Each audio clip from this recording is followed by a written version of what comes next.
더불어민주당 문재인 후보 40.2%. 전체 유권자 가운데 41.08%의 지지를 얻은 더불어민주당 문재인 후보가 대한민국 제19대 대통령으로 당선된 순간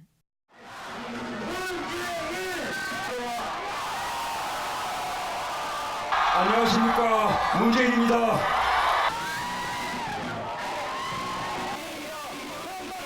대통령 탄핵과 조기 대선을 이끌어내고 촛불 전국의 중심이었던 광장은 새 지도자가 열어갈 새로운 세상에 대한 희망으로 가득 찼습니다.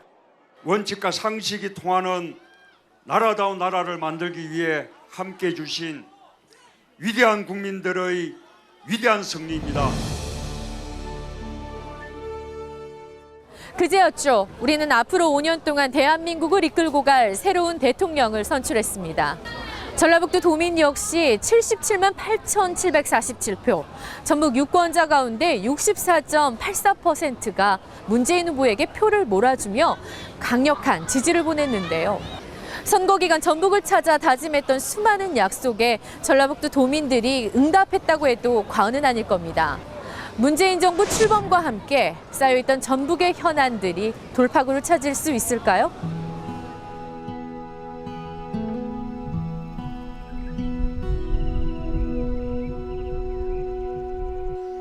지난 마이산 도립공원의 남쪽 자락.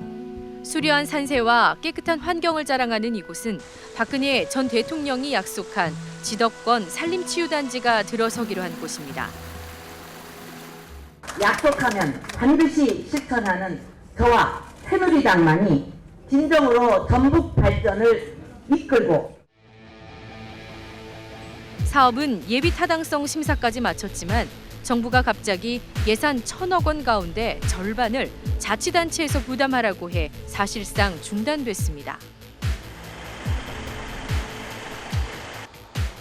비슷한 사업인 경북의 백두대간 산림치유단지는 전에 국비로 추진된 것과 비교하면 대선 공약이라고 하기엔 무색할 정도입니다. 동부산악권 자체가 농업을 제외하면 다른 산업 기반이 많이 부족합니다. SOC도 부족하고 일자리가 많이 부족하기 때문에 도심으로 이렇게 많이 이동을 하지 않았나. 그게 반복적으로 일어났기 때문에 인구가 많이 줄어들었다. 저는 그렇게 판단하고 있습니다.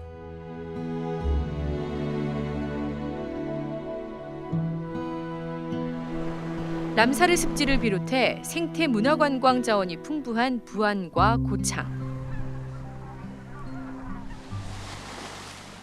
이 두 지역을 잇는 국도 7호선 부창대교 건설은 박근혜 전 대통령 공약 사업입니다. 하지만 지금까지 첫 삽도 뜨지 못했습니다. 전체 사업비는 8천억 원가량. 박근혜 정부 4년 동안 예산은 한 푼도 확보하지 못했습니다. 우리 같이 인구가 없는 이런 좀 낙후 지역 쪽에서는 경제성이 안 좋게 나오거든요. 그래서 저희들이 요구하는 게 BC 에타 기준 자체를 지역균형 발전 수요를 좀 많이 좀 감안을 좀 해달라 이렇게 건의를 지금 하고 있는 상태인데. 박근혜 정부가 약속했던 동부내륙권 국도 건설과 전북과학기술원 설립, 식생활 교육문화연구센터 건립도 진척이 없긴 마찬가지입니다. 예비 타당성 조사만 하다가 빛도 보지 못하거나 예산 부족을 이유로 반쪽 사업으로 전락했습니다. 그나마 새만금 사업과 국가식품 클러스터는 국책 사업이라는 명분으로 꾸준히 하고는 있지만 기대치를 밑도는 수준입니다. 실현 가능성을 가져야 되는데 현재 새만금의 가장 큰 문제점은 컨트롤 타워가 부재하다는 부분입니다. 이런 부분은 청와대나 대통령이 직접 해결해 줄 수 있는 여건이 되고요. 그렇기 때문에 이런 부분을 좀 집중해서 공약화하는 것이. 지난 4년 박근혜 정부가 약속한 공약 사업들이 이렇다 할 성과를 내지 못하면서 지역 경제도 위축되고 있습니다. 전국 평균치도 안 되는 전북의 재정 자립도는 지난 4년 내내 30%를 밑돌며 지방 살림살이는 피폐해졌습니다. 전북의 젊은이들도 고향을 등졌습니다. 청년층인 20대의 경우 지난 2000년부터 2015년까지 지속적으로 줄면서 이개간 고향을 떠난 20대만 17만 700명이 넘습니다. 한 해 평균 10,000명가량이 일자리를 찾아 떠났는데 전북 인구 감소의 가장 큰 원인 가운데 하나입니다. 전북 인구는 지난 2000년 200만 명이 무너진 뒤 지금까지 186만 명 선을 유지하고 있지만 자연 인구 감소의 인구 유출로 인구 절벽은 피할 수 없는 미래입니다. 그러니까 전라북도에서 그런 생산 가능 인구가 감소한다라는 측면이고요. 그로 인해서 이 생산 가능 인구가 그런 감소한다는 건 그만큼 산업의 성장 원동력이 잃게 되는 것이고 결국 악순환으로 전라북도 산업의 경제적인 측면에서 점점 이렇게 저성장 기조로 이제 갈 수밖에 없는.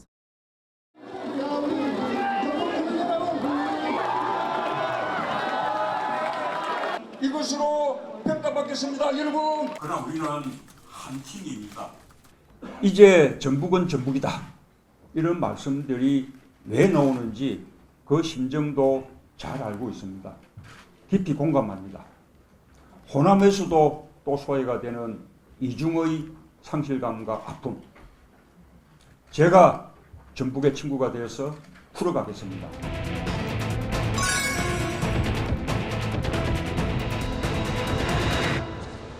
전주의 한 은행입니다.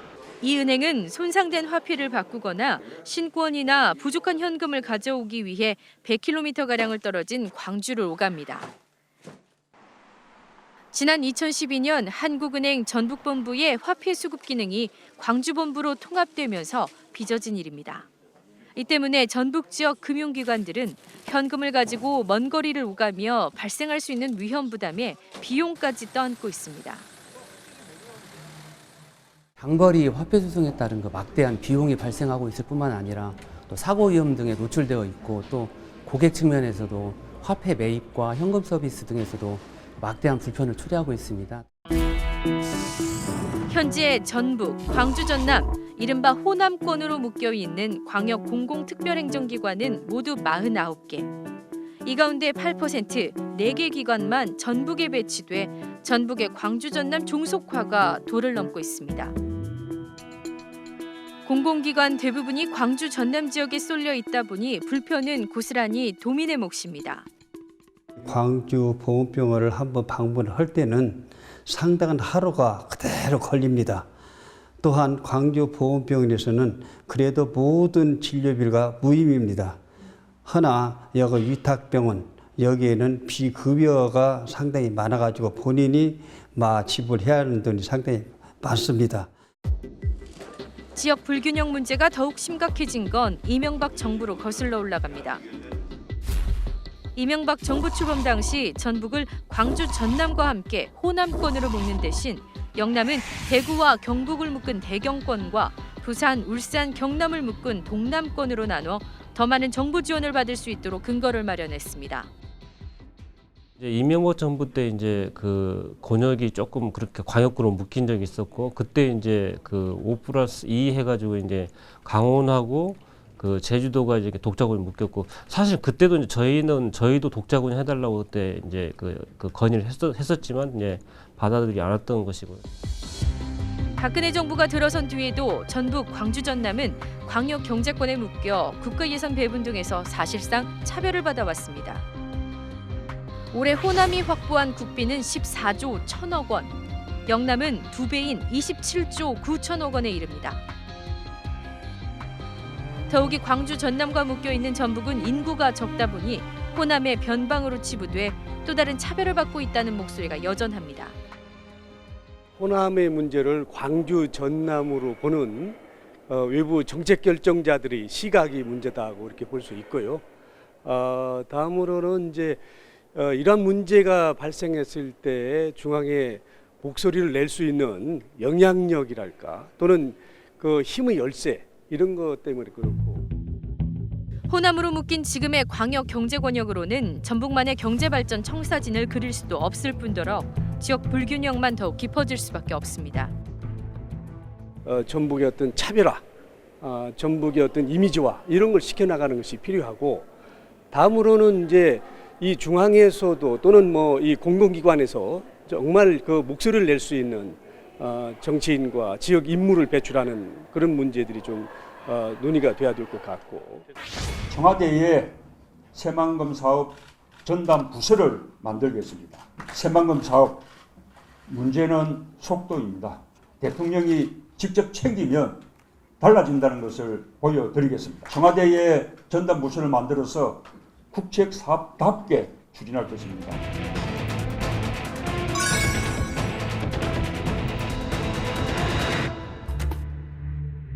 세계 최대 길이의 방조제와 여의도 면적의 140배에 이르는 새만금 간척지. 중국 시장을 겨냥한 전초기지로 만들기 위해 현재 농생명부지와 산업단지 조성이 한창입니다. 선거철만 되면 전북을 찾는 대선 후보들은 하나같이 장밋빛 새만금 공약을 들고 와 전북의 표심을 자극했습니다. 새로운 발전 계획이 나와야 된다, 저는 이렇게 생각하고 있습니다. 군산의 꿈 반드시 이루어내겠습니다.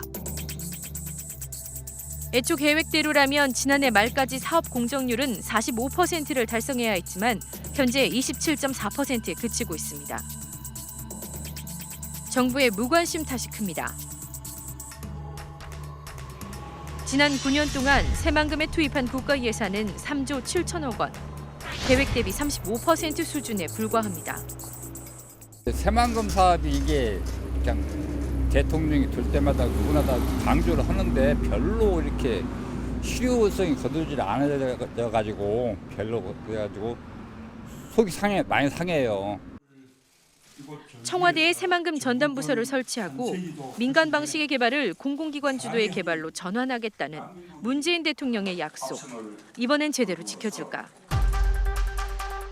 대규모 국책 사업인 만큼 무엇보다 정부의 의지가 절실합니다. 청와대와 대통령이 직접 새만금에 대한 보고를 받을 수 있고 거기에 따른 적절한 대응과 필요한 내용들을 수시로 체크할 수 있는 그런 구조를 만들어내는 것이 가장 중요하다고 봅니다. 신항만, 국제공항, 도로철도 수송체계 등 기본 인프라 구축을 앞당기겠습니다. 또 지역의 참여가 확대되도록 지역업체들에게 인센티브도 제공하겠습니다.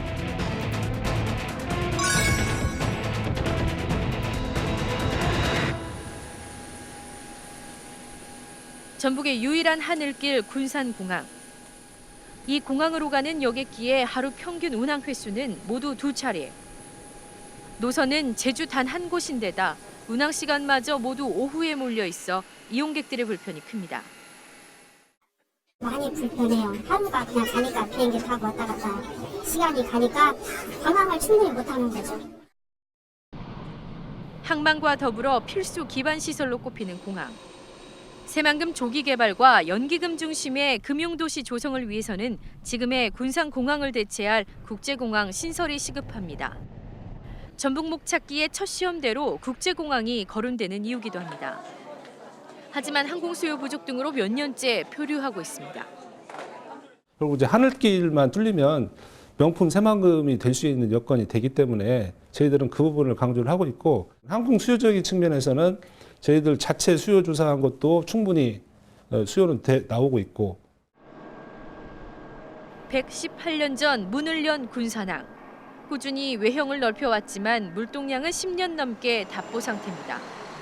지난해 군산항에서 처리한 전체 물동량은 1,961만 3천 톤.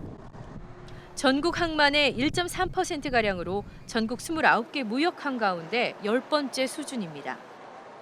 항로가 다양하지 못해 지역업체조차 외면하고 있습니다. 배후 산업 기반이 좀 취약한 부분이 있고요.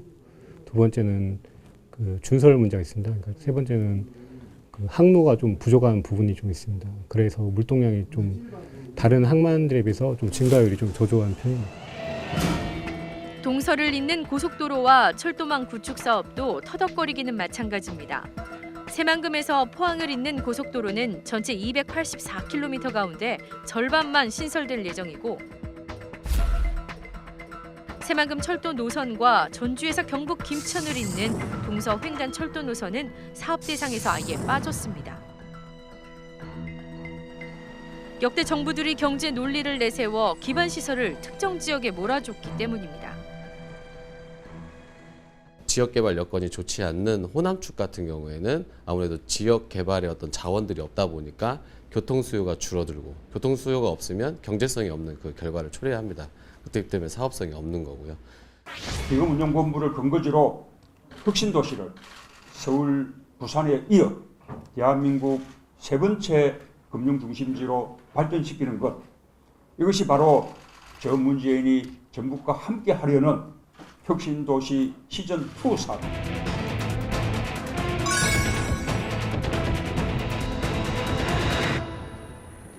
농진청과 국민연금공단 등 11개 공공기관이 들어선 전북 혁신도시.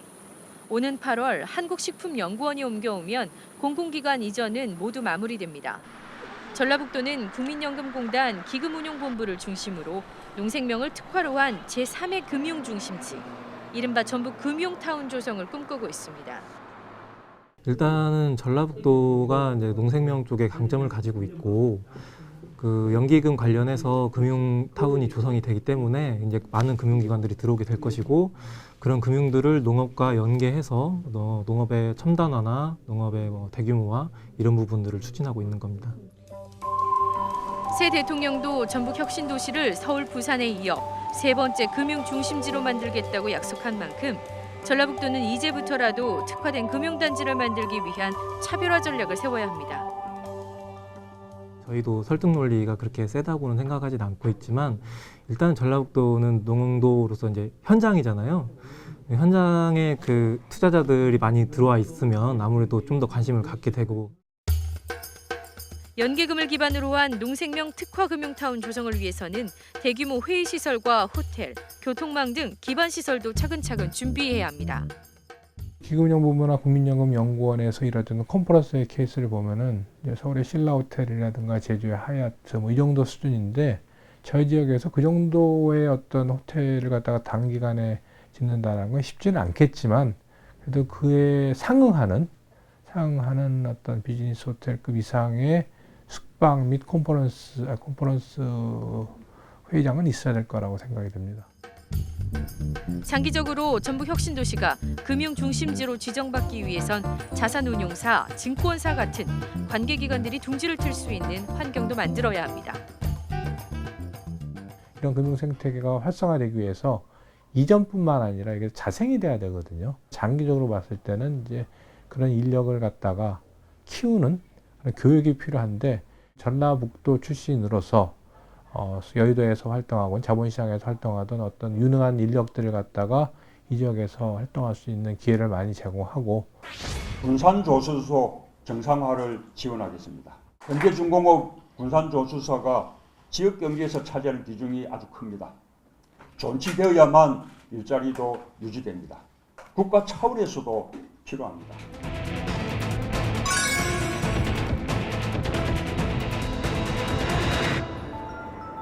현대중공업 군산조선소가 폐쇄 초입기에 들어가면서 협력업체들도 줄줄이 문을 닫았습니다. 군산 지역에서만 조선업 관련 근로자 3,200여 명이 일자리를 잃었습니다. 군산조선소 인근 주변 상가와 원룸촌도 활기를 잃은 지 오래입니다. 10년 군산에서 30년 넘게 해봤는데 지금 30년 중에 지금이 치고 어려워요. 내년은 어찌 몰라도 지금 어쨌든 치고 어려운 상황이에요. 전북 수출의 8.9%, 군산 경제의 24%를 책임지고 있던 현대중공업 군산조선소. 군산조선소를 믿고 협력업체들이 투자한 금액만 3천억 원 안팎. 전라북도와 군산시가 지원한 보조금도 200억 원에 이릅니다. 협력업체들은 하루라도 빨리 지원책이 나와야 한다고 입을 모읍니다.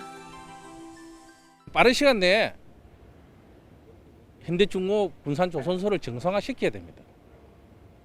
배가 몇 척이 되든 어쨌든 간에 정상화시켜가지고 돌아가면서 그 다음에 차후에 글로벌 경제가 나아지면은 그때 수주를 하면은 자연스럽게 이어져서 계속 나아갈 수 있다는 얘기죠. 현대중공업이 올해 1분기 공시를 통해 밝힌 매출은 10조 756억 원. 지난 정부는 대규모 선박펀드를 조성해 회생불능인 대우조선해양에 13조 원이 넘는 자금을 지원하고 1조 원 규모의 선박 10척 건조 물량을 몰아줬습니다. 하지만 가동 중단 위기에 놓인 군산조선소에 대해서는 정부나 현대중공업 모두 모르쇠로 일관하고 있습니다. 지역의 경제의 피해를 최소화시키면서 지역 경제를 미래 산업을 대체시킬 수 있는 이런 방향으로 정부가 대신 더 적극적인 지원을 할 수 있는 길을 찾고 더 강력한 지방공건 정책 또 국가균형발전 정책 취해 나가려고 합니다. 낙후된 지역일수록 더 많은 배려와 지원을 국가가 하는 그런 강력한 국가균형발전 정책 펼쳐 나가겠다라는 약속을 드립니다.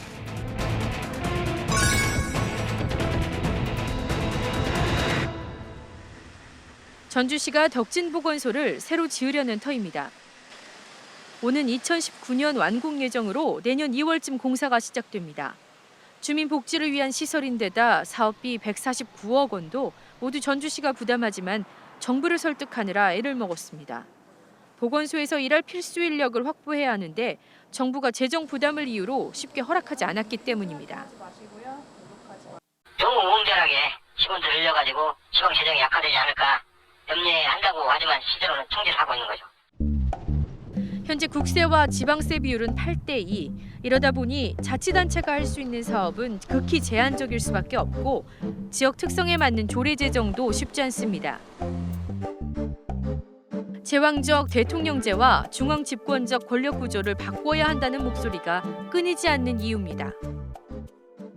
헌법의 자치권을 기본권으로 규정해야 하는 헌법 개정이 이루어져야 된다고 보고요. 지방자치와 지방분권의 주체는 주민이어야 합니다. 문재인 대통령은 전국 시도지사가 참여하는 제2국무회의 신설과 연방제에 버금가는 지방분권, 균형 발전을 위한 개헌을 공약했습니다. 현재 8대2인 국세와 지방세 비율을 6대4 수준까지 개선해 실질적인 지방재정의 자율성을 보장하겠다고 약속했습니다. 지방 스스로 지역 주민이 원하고 있는 정책과 사업을 수행하고 집행해야 되는데 그런 것들을 제대로 적게 수행하지 못하다 보니까 지역 주민들한테 실질적인 피해가 가고 있는 상황에 있다. 진정한 지방자치 실현에 한 발 다가설 수 있는 지방분권형 개헌. 과거 정부도 약속했던 사안이었지만 제대로 지켜지지 않았습니다. 과거 남미의 여러 가지 개혁 정부가 들어섰을 때 굉장히 소수 정당이었는데도 불구하고 큰 개혁 작업을 이뤄낸 이런 많은 사례들이 있거든요. 그래서 좀 더 과감하게 의지를 가지고 국민들과 뜻을 함께하면서 정치를 추진해 나간다면은 지방분권이나 이런 부분도 상당히 큰 진척을 볼 수 있을 거라고 저는 생각하고 있습니다.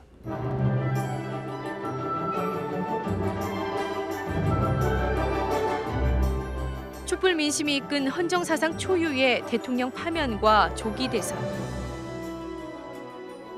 새로운 대한민국을 향한 국민들의 뜨거운 바람은 이번 선거에 그대로 표출됐습니다.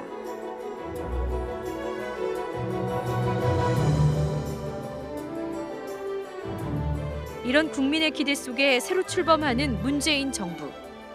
전북에 약속한 미래가 헛된 구호가 아니라는 것을 이제 직접 보여줘야 합니다. 실제 농업 예산 중에 앞으로 점차적으로 직불지 예산을 50%까지 올릴 수 있도록 그래서 농민들이 안정적으로 농사 지을 수 있도록 그런 제도적 장치를 했으면 좋겠습니다.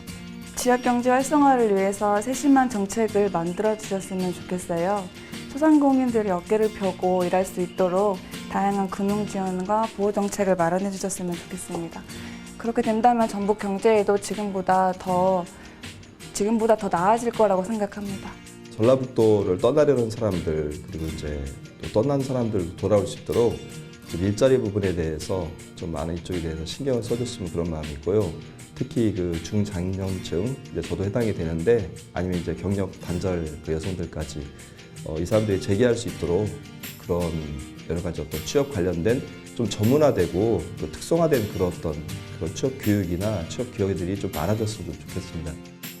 새만금을 개발을 위해서 청와대가 직접 챙겨서 발표한다고 했으니까 매일매일 점검해서 전라북도 도민을 위해서 꼭 날마다 체크해서 그것을 이행해 주셨으면 감사하겠습니다. 교육 정책이 수시로 바뀌어서 저희가 아이들도 그렇고 저희도 그렇고 혼란스러울 때가 많은데 새 정부에서는 아이들이 경쟁하지 않고 건강하고 행복하게 그렇게 살 수 있는 그런 나라가 됐으면 좋겠습니다. 열심히 하는 사람은 저는 그만큼의 보장을 받을 수 있을 거라고 믿어요. 저희는 아직까지 우리 대한민국은 그런 사회가 될 수 있을 거라고 믿어서 조금 더 공정하고 자기가 노력한 만큼 보상받을 수 있는 그런 나라가 됐으면 좋겠어요.